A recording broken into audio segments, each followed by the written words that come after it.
Hi, my name's Bruce, and I run a videography business called Bruce Visuals down in Devon.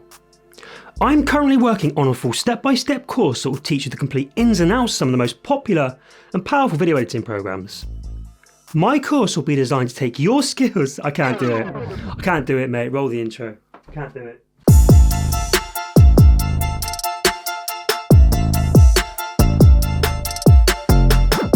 What's going on, guys? My name's Bruce. Welcome back to my channel, and the effect I'm going to break down for you today is...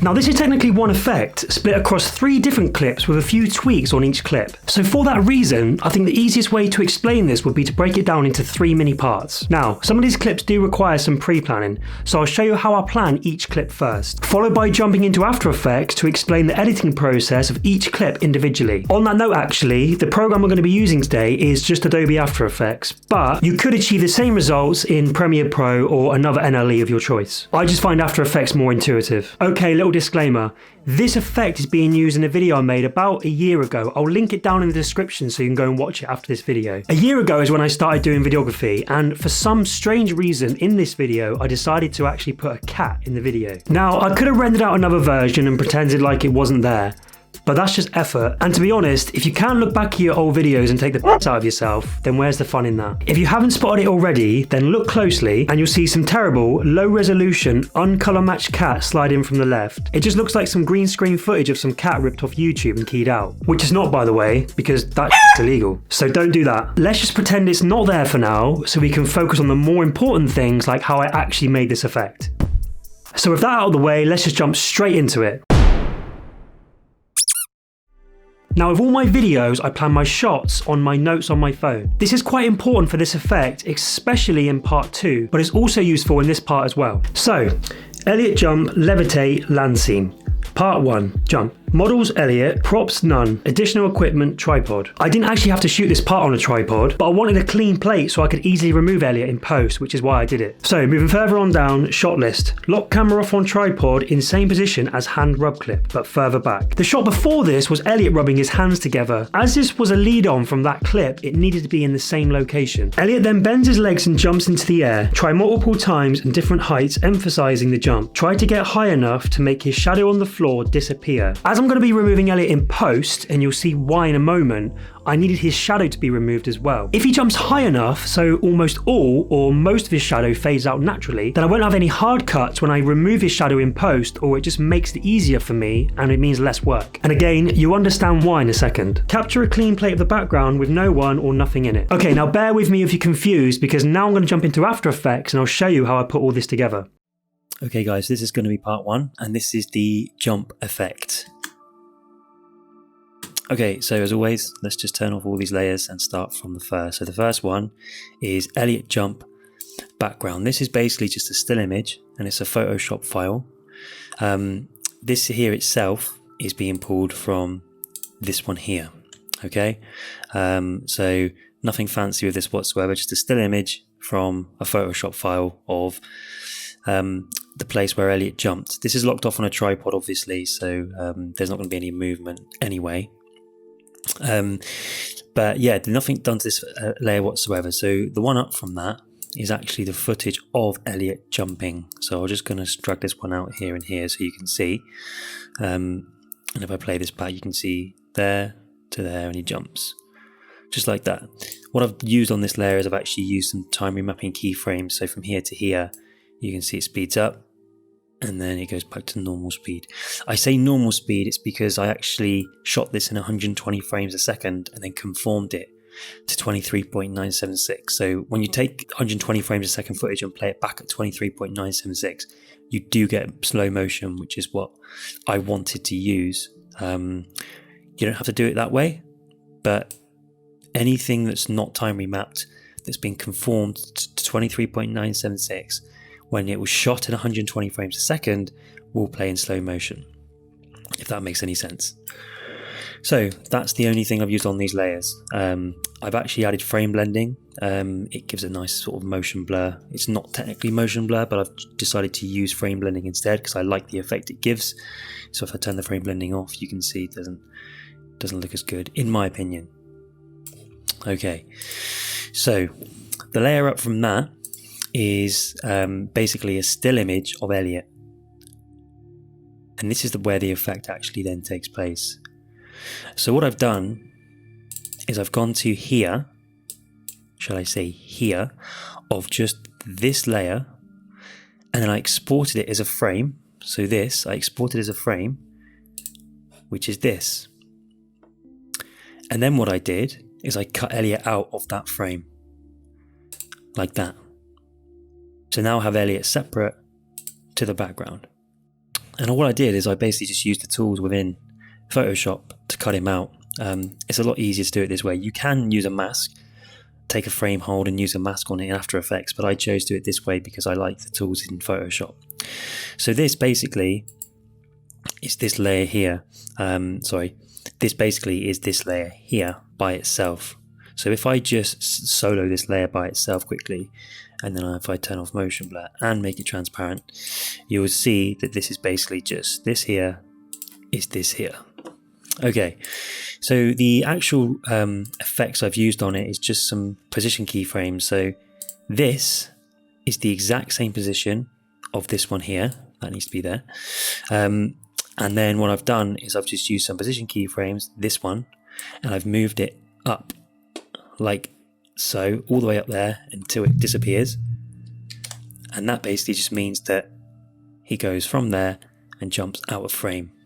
I'd say jump, but he's still, because it's just a still image moving up off the screen. So then when you combine that with that, you get that. Add the motion blur to it, and it just looks like one continuous clip. But it's not. All this is just a still image of Elliot moving up like so. And then this one here is our background plate. So this one here is now basically just like the background for it. So when I switch that off, you'll see. So it goes from footage to a cutout of Elliot and our background plate, which is why you get this effect. The only other things with this layer, with this first part, is there's a dust cloud. Now, a moment ago I mentioned about the shadow, this here, and this shadow is something that I couldn't get rid of. You see, there to there, shadow just disappears. There's a hard cut because we're going from video, and you'll know because you'll see the traffic in the background, to a still picture. So video to picture, which means there's no shadow. And the way to mask this is I added some dust clouds, which just helped to cover. And I mean, it did sort of help sell the effect as well, because I mean, they would sort of be dust, not really that much. But this itself is just some green screen footage of some dust that's been keyed out and overlaid over the top. The only other thing with this layer that I've done is this effect is I've added a camera. So I've made all these layers 3D and I've added a camera in. And the reason I've done that is because I've added some very simple keyframes, which just means the camera zooms in very slightly. Just because it gives it a little bit of movement, so it zooms in a little bit. And that's the only reason that's there. And then with the motion blur on as well, it just helps to sell the whole effect. Okay, so that's part one. Part 2, Levitate. Now, the models and the props are the same in this, so I'll skip some of these. Additional equipment, tripod, same again, green screen, chair, no back, / stool. Now, to make this effect work, I need to get Elliot separated from the background. And the easiest way to do this is with a green screen. If you don't know what a green screen is or why we use them, then there's tons of videos online explaining how to use them and what they're used for. So I'll carry on the basis you know what a green screen is and what it does. So I simply stuck a green screen behind Elliot so I could key him out from the background. Considerations: make sure Elliot is wearing the same clothes in the exact same way as part 1 and part 3. Now, continuity is so important and it's so much harder than you first think. I actually slipped up in this scene and I'm sort of glad that I did now, because it gives me a chance to show you how important it is. If you want your clips to flow and make it seem like it's one continuous movement or shot, then you need to make your clips match up. As I was shooting this all on the same day and at the same time, the only variables I needed to worry about was what Elliot was wearing, or more importantly, how he was wearing it. You might not have picked it up, but in shot 1 his hood is down,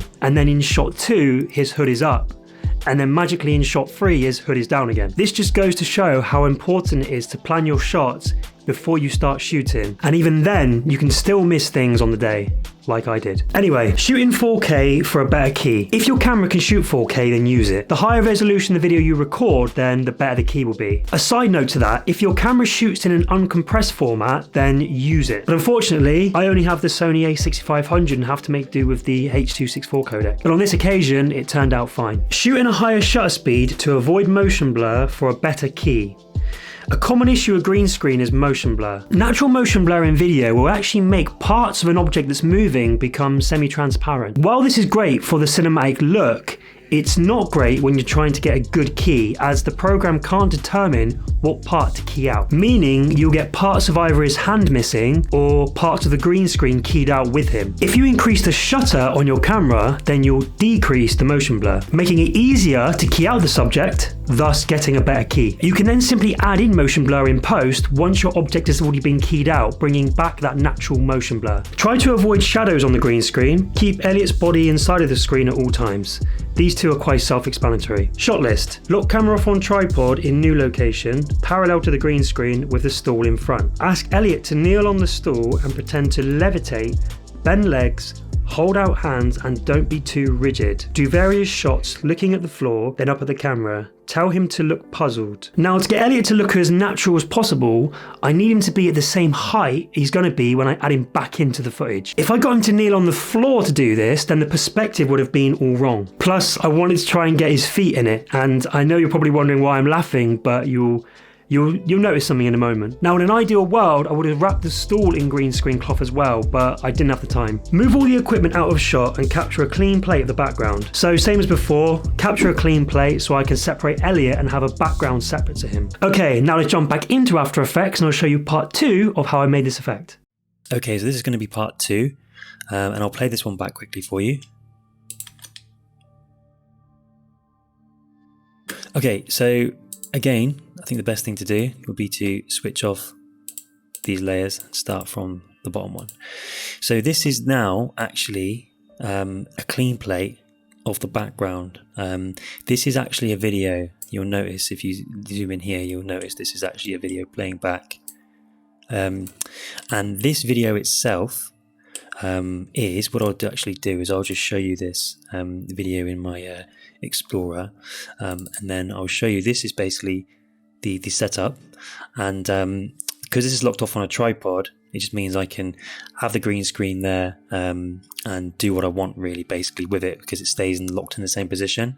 And this here is basically, if I come to, let's go here, you can see we just picked up all the stool, the green screen come off screen, and then I used this as the clean plate. So this here is this one here. So this is my clean plate. I could have taken a still, but I chose to use the video instead as a clean plate. No effects to this layer whatsoever, just that. So the next one up is, I'm going to skip this one quickly and go to Elliot floating, because this is obviously now Elliot himself in the scene. So this is a composition, so I'll go into this. This is some footage of Elliot doing his part in front of the green screen. So this is exactly the same thing as the same footage as this one here that I just showed you in Windows Explorer, except I've keyed Elliot out. So Elliot has now already been keyed out. I'm not going to actually go into how to do the whole green screen thing. There are lots of videos out there, but this is basically just Elliot with the background removed. So he's basically just by himself now, keyed out. I did also as well add a very slight mask around where the stool was to help remove that, and then I exported it as its own layer, as its own video clip, mainly because I like doing this, because sometimes when I use things like the key light effect and then stack more effects on top of that and then more effects on top of that, I've had some issues at rendering time. Sometimes the computer gets a bit confused and it ends up leaving some effects in or out. So if I key it out, I know that's all I want. I export that as an alpha in its own video file. It means less processing for your computer, and it just makes your render times a lot quicker. The only thing I did to this layer itself is I actually added a mask to it. So as you can see on here, there is a mask on this because it just helped to clean up some of the extra bits.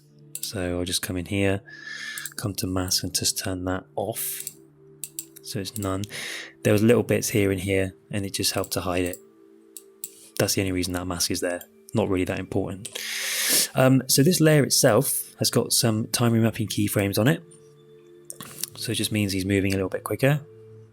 But the way this actually sells this effect is, turn off motion blur, is this here, the transform.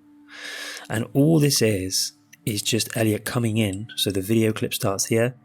He comes in like that using these keyframes. So he comes from the top down, and then he comes a bit further with an ease in, and then he goes back up, and then he just floats around a little bit, up and down, but with the hand movements and with a very, very, very slight bit of rotation. You'll see the rotation changes just there. Never goes above 1 or below -1. Just a little bit of rotation. It helps to sell the effect like he's floating. So when you remove that and you play it, it looks as though he's floating. Something that you'll notice, and what I was laughing about a moment ago, is this. This is a stool, and as you can see, the stool is covering his feet, so you can't see the edge of it at the end of his feet. You don't really notice it, but I did, obviously because I'm editing it. No one else has noticed it or said anything about it, so yeah, it's not too bad in this one, but just be mindful of that. Even if I had a green screen on the stool or green cloth on the stool, I would still get this issue. I need his feet to actually be visible to the camera so that his feet don't get cut off. Another thing is he's got his hood up, so you'll notice he's got his hood up in this one, whereas he don't have his hood up in the other two, but I explained that a moment ago. Okay, so the only other thing to sell this effect for him coming down is to add motion blur. Really, really important. Toggle motion blur and make sure it's on the layer as well. And that helps to show that, you know, he got a bit of speed coming down. The fact he was looking at the floor, I just timed it quite well. So he looked at the floor, he had his arms coming out. Really looks like he's floating, but he's not. He's just bending his body forward, leaning forward with the arms. He looks at the floor as he comes down, and his arms, and then bang, straight back up. So I just timed it really well. It took me a little while to get the timing right and to find the bit I wanted to use. Another issue I had was the fact that he kept coming out of the green screen, because the green screen is only about this big. His arms kept coming out, and it kept falling over as well because it was really windy that day. But yeah, that's that. The one below it, which is the one that I covered, not the cat. In fact, let's get rid of those. The one above it, below it, is the shadow, and this layer here is basically a copy of this layer here. It's exactly the same thing as that layer, so same keyframes, everything's exactly the same. The reason it's in a pre-composition is because I pre-composed it and then I've added a fill effect, and the fill effect is basically just a fill of any color you choose that fills that whole layer in. I mean, I could change this, and I could change this to a red if I wanted to, and then it fills it in red, but I don't want that because I want it to be a shadow. So now that I've got him filled in completely black as a shadow, what I then can do is I can then come into this layer and I can actually add a Gaussian blur to it. So I'll turn that off quickly, which helps to sell the effect as a shadow, because no shadow would be this harsh. But the issue would be is it would follow him, and the problem with that is it would come down from the sky exact same position as him, and I didn't want that. So what I did, and the way I got the shadow to go the opposite direction to him, is I firstly transformed it. So I adjusted the scale, and I adjusted the scale so that it was a little bit flatter, so it was a bit more like that. Okay, and then what I also did to make it go the opposite way is I made the layer 3D, and I actually rotated it on the X. So if I rotate this, say, back this way, and then play it back, you see the shadow comes in from above that way, and that's not what I wanted. I wanted the shadow to be the opposite way to him. So what I did, I just flicked it onto the X, and you can see now the shadow matches exactly his movements perfectly, and it goes the opposite way. Then with the blur, it just helps to sell the effect. There is some opacity keyframes as well, just so it fades in and fades out, very slight bit. And that is part 2. Part 3, land.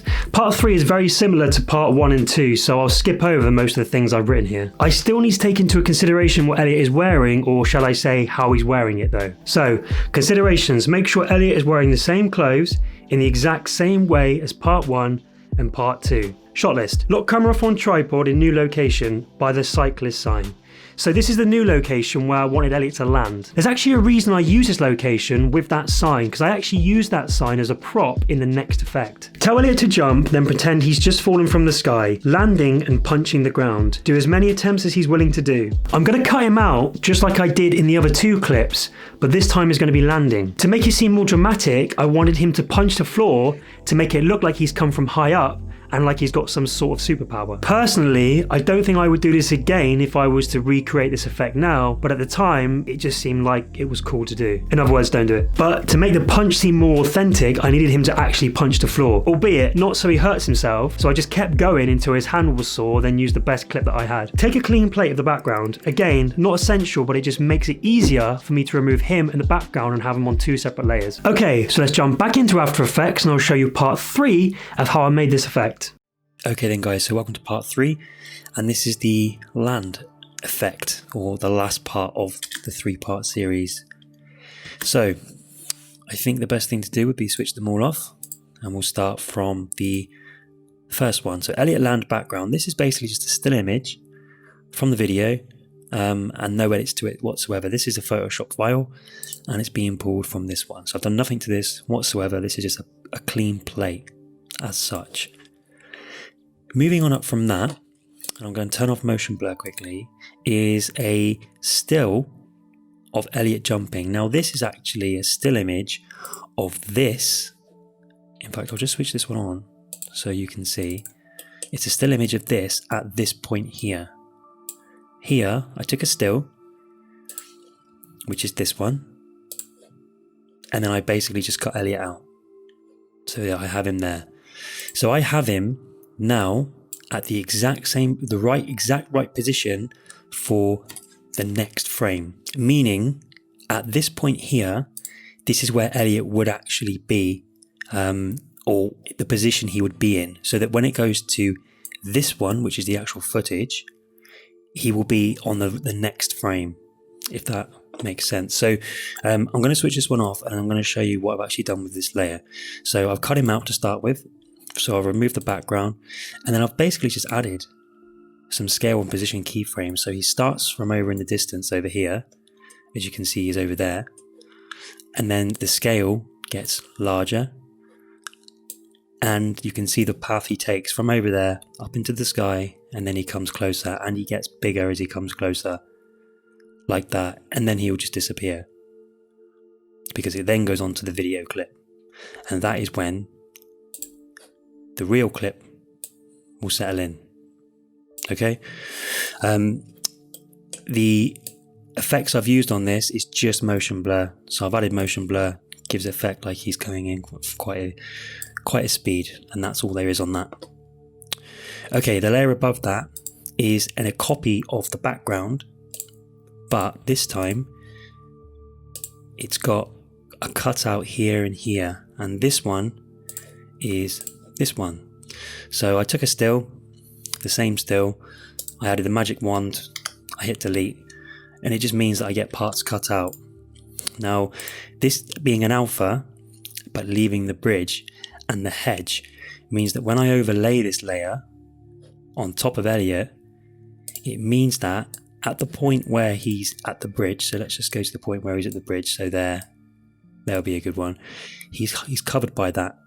Because if I turn that off, it just looks as though Elliot's coming from the other side of the bridge, and the other side of that hedge as well, because again, if I turn it off, he's over there, and I didn't want him to be that. I want him to be like he's coming over from the distance, and that's the only reason that layer's there.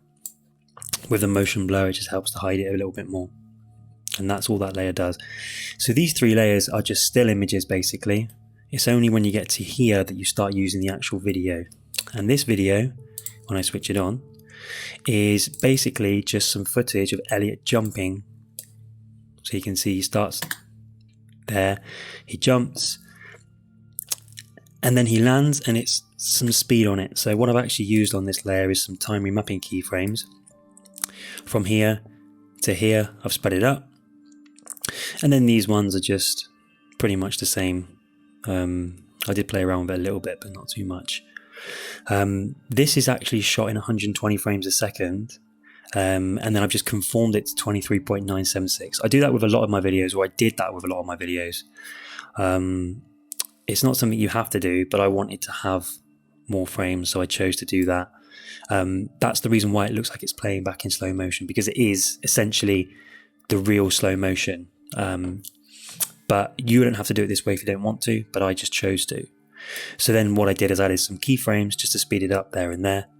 And I've used the frame blending option, which gives it a nice, well, if I show you without it, it just doesn't look as pleasing to the eye in my opinion.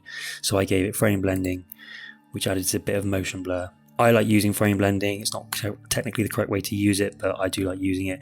As long as it doesn't overpower the clip too much, then I like using it. You can use force motion blur as well. That's another thing you can use. So go to your effects and look for force motion blur. You can use that as well. Okay, so moving on up from that one, we've got the ground cracking. Now, this is just some green screen footage of the ground cracking. I used it, basically what I did is I got this to start when Elliot's hand hit the floor. That's the point where I want there to be the dramatic hit. And this is just basically just some keyed out footage of some ground cracking like that. Nothing too spectacular. The reason why there's a mask is because I wanted it to be just in this section here. If I actually turn off the mask a second and this layer, it covered here as well, and I mean it doesn't look very good. So I wanted it just to be on this part of the concrete, because I believe, not that I'm any scientist or anything, but if he was to land here, I don't imagine the soil cracking, and the crack would probably only congregate to this part, or that's what I would probably guess. So yeah, I chose to have the crack just there instead. And the reason there's two is because what I used is I actually used a blending mode of darken, so it mixed in with the footage a little bit better when I used this blending mode of darken. The problem was it was too light, and that's the reason why there's two, because it was just a little bit too light and I wanted it to show up a little bit more. And that's just those two layers, nothing else on those layers done whatsoever. The next one's up from that is some landing smoke, and this is again pretty much the same thing. This is just some keyed out footage of some dust. I'll actually just switch this one off so you can see it a bit better.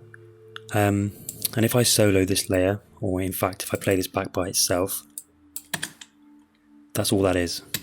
Now I used a blending mode on these two as well, and it's a very similar scenario again. I used a silhouette blending mode. But if you use a silhouette blending mode, make sure that you don't have transparency on, because if you do, when you zoom in, you'll see these little transparent squares. I don't know if you can see it there, but there you can see it. So make sure you have this set to no transparency, and don't export it with transparency if you decide to use these blending modes, because you will get transparent in the video that you don't want. So make sure that's off. Again, the reason that there's two is because it was just a little bit too light and I wanted it to darken up a little bit. And it just starts when his hand again hits the floor. So the ground cracking and the smoke or dust are timed in together. Okay, now something else you'll notice is if I zoom in here a little bit, you can see that the ground and the dust is actually on top of Elliot. So something else that I've added on here to sell the effect is this layer here, which is Elliot Land. And this is basically just the same copy, basically a copy of this layer here, but with a roto brush effect on it. So if I solo this layer itself and turn off the background, you'll see this is just basically, this is the same layer. So this is this without the effect on, and then with the effect, it's like that. It only needs to be this part really, it doesn't need to be amazing. I mean, it's not, you can see I've got some of the flooring, a little bit around his feet. Roto Brush is this effect here. And Roto Brush is basically just like masking, really. Except it can sort of auto detect edges and it animates across the video from frame to frame. It saves you having to do a load of masking work. I could have just done some masks myself. There isn't an awful lot of movement, but I decided to do the Roto Brush instead. So when I turn this one, so you've got the whole thing together, you'll see it does make quite a big difference to help sell the effect. And that's the only reason it's there. It's got, again, frame blending. It is a 3D layer like these are, which I'll get to in a moment. But it's basically the exact same layer as this because it needs to match up with the whole scene seamlessly. So moving up from that there is a wiggle camera, which is this. So all of these layers are 3D, and any layer that uses the 3D will be used by the camera. Now, what I wanted is, I want Elliot, when he lands or when his hand hits the floor, which is there, I wanted the whole camera to shake. And what I could have done to make this effect is I could have pre-composed this all together and then added something called a wiggle expression. Now, I'm not going to get into depth on what a wiggle expression is, but basically this is a wiggle expression, and this allows you to basically make the whole composition shake. There is a really good explanation on what a wiggle expression is from School of Motion, so I'll actually link this in the description if you want, so you can go and check that out. But all you really need to concern yourself with is the fact that I've used a wiggle expression should I say, and this is the values that I've chosen to use. I could have added this to a whole composition, so pre-composed the whole thing, then added the expression, but instead I chose to do it this way round. So what I did is I made all the layers 3D and added a camera and added a wiggle expression to the camera instead. So that just means when I switch it on, you'll see when I play it, the whole thing just shakes because of these values that I've set here, like that. Now, I don't want the whole thing to shake across the whole video. I only want it to shake there when his hand hits the floor. So what I did is I duplicated this and put it here, and I turned the expression off for this one, so there's no wiggle expression on here. So it means that this part, the whole thing's still, and then only then does the whole thing start shaking. Like that. There are other ways you can actually animate the expression itself. You can use something called a slider on an adjustment layer, and then you can animate or keyframe the slider, but I'm not going to get into that today. And when I actually made this video, I didn't know about that. So this is just another quick and dirty way to do it. Something to note though is if you do use a wiggle expression, it's going to cause you to get black lines where the image itself is being moved around, so it's going to leave black gaps here and here. So to counteract that, you're going to actually need to either scale the footage itself or come to your camera and you're going to need to zoom in. So if you zoom in like this, then naturally the footage itself will obviously fill the screen more, so then when it does shake, you're not going to get any black borders around it at all. Other than that, the last thing is the adjustment layer, and the adjustment layer has force motion blur applied to it. This just helped to create a little bit of motion blur when the camera shakes. So if I show you here and then zoom in, and then if I turn it on and off, I'm not sure if you'll see it here, you can a little bit, the whole thing's shaking a little bit, or should I say have motion blur, so it gives the effect it's shaking a little bit more. Makes it look a little bit more realistic. I'll just run this back quickly and show you that. Like so. Now, there's no other effects on this whatsoever apart from what I've shown you here, but once I've taken all this whole footage, this and the other two before that, I then run them through Premiere Pro and then stitch them together that way. And then I add things like color grading and stuff like that. Once I've got all my footage in and looking the way I want it to, that's when I start applying the color grades. So when you've done all of that and you've added some sound effects and some music, the end result that you get is And that's it guys, I hope you enjoyed that and you learned something today. I'll link the video this effect is being used in down below. If there's any other effects or transitions in that video you want me to break down, let me know in the comments of this video or that video, and I'll be more than happy to break them down for you. I am currently breaking down effects from that video, so make sure you go check my YouTube or subscribe so you get notified every time I post a new one. I'll also link the footage I used down below so you can try this out yourself. But thanks anyway guys, and I'll see you in the next one.